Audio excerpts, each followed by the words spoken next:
Well, you must know what that means, of course. It means it's time for another tale from Sheepy, Weepy, Wimpy, Wompy, now called Meh. Of course, before we start, I should remind you that the Almost True Adventures of Brennan and Josh, my sci-fi adventure book for middle grade readers, is now available on Audible. Was listening to it in the car today. Quite good. Narrator quite good. I think you'll enjoy it if you're going on a long trip with the kiddos. Well worth getting and having them listen to it. I think they'll get a kick out of it and lots of laughs. Also, don't forget to leave a review if you like it. Please leave a review on Audible. If you buy the paperback version, please leave a review on Amazon. That would be much appreciated. And don't forget to check out all my books. The sequel to that book, The Not So True Adventures of Brennan, Josh, and Adam, is on my website. You could see it there. Find it there at barrymfellingerauthor.com. Hopefully you will and enjoy it along with your children. Now, where we left off last week was a moose who was a distant cousin of the Grand Cow had come down because he'd heard news, rumors that something special was happening with the Grand Cow. Not everybody knew what the truth was yet, though. But the moose, of course, had scared the daylights out of Dr. Farquhar Ferris real friendly, because that's the first house he saw when he came into Sheepy, Weepy, Wimpy, Wompy. And all of a sudden he found that she, I should say, was able to talk. And talk with a big, loud, moosey, booming voice, which certainly freaked out Dr. Farquhar. Once he calmed down, he went and chatted with the moose, and he wasn't sure whether he should share with her the truth or not of the rumor, because, of course, he was one of the few people that knew, because he did examine the Grand Cow, the mayor of Meh, formerly known as Sheepy, Weepy, Wimpy, Wompy. So, something else happened, though, just as he was chatting with the mayor's distant cousin, the moose. Another noise, not quite as loud as the moose, but it was the voice of the town crier, crying. Not crying tears, that's not how town criers cry. They cry out news, like loud news. They spread it through the whole village and town.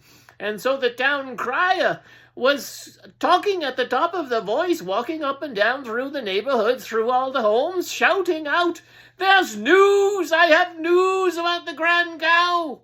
And people started coming out of the houses and talking animals out of the houses and wherever they lived. Even the pigs came out of the pig pen and said, "What's the news? What's the news?" And the crier said, I don't know what the news is. I just know there's news. I'm announcing there's news." And then the town crier happened to look up and he saw that there's this huge, huge beast. It was, of course, the moose. And he said, "And I think this might be part of the news. There's a moose in Sheepy, Weepy, Wimpy, Wompy, now called the town of Meh. A moose! A moose from the wild north of Canada. That's news!" And it broadcasted through the whole town, wandering around, screaming at the top of its lungs. And of course, they kept saying, "But you said it was news about the Grand Cow." "Well, I've just found out that she has a visitor. It's her distant cousin from the northern wilds of Canada." "Is that all? That's what you're crying about?" "No, I think there's more news. I just haven't figured out what it is yet. I haven't heard it. But I know there's news." And people were starting to get a bit aggravated because they didn't know exactly what the news was. And it wasn't strange to have visitors in Sheepy, Weepy, Wimpy, Wompy. So the town crier just kept crying out the news. And, they do that, town criers. And people were a little frightened to challenge him and bug him too much because, of course, the town crier was a porcupine. Talking porcupine, yes. So if he got a little aggravated, then those quills would just shoot out and they might stab people a little bit, which would make them cry out. That's another reason they called the porcupine the town crier. So he went up and down, and somebody said, "Well, if it's about the Grand Cow, the mayor, why don't you go to her and find out what it actually is? And then you can share it." And the porcupine thought that was a marvelous idea, and was a little disappointed in himself that he hadn't thought of it. So first he thought, maybe I'll ask Dr. Farquhar, maybe he knows what's going on. So the town crier quietly walked over to where the big moose was, chatting away with Dr. Farquhar. And Dr. Farquhar said the same thing. "Listen, porcupine, I forget your name, other than we call you the town crier. but you're crying about rumors that you know nothing about. If you want the truth, you need to go talk to the grand cow, the mayor herself. You need to make an appointment to find out what the news is, and then cry it all over the town once she gives you permission to do so. But you see, she's in quite a... Oops, I shouldn't talk anymore. She's in quite a...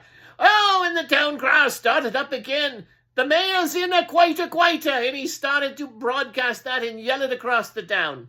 Of course, no one knew what a quite is, much less the porcupine, but he thought it sounded good, and they paid him well from the city hall. So off he went, shouting that news until someone else said, "Would you please go talk to the mayor?" And he finally gave in, and that's what he did. And we'll find out about their conversation next week. Have a lovely weekend, and we'll see you next Saturday. Bye, all.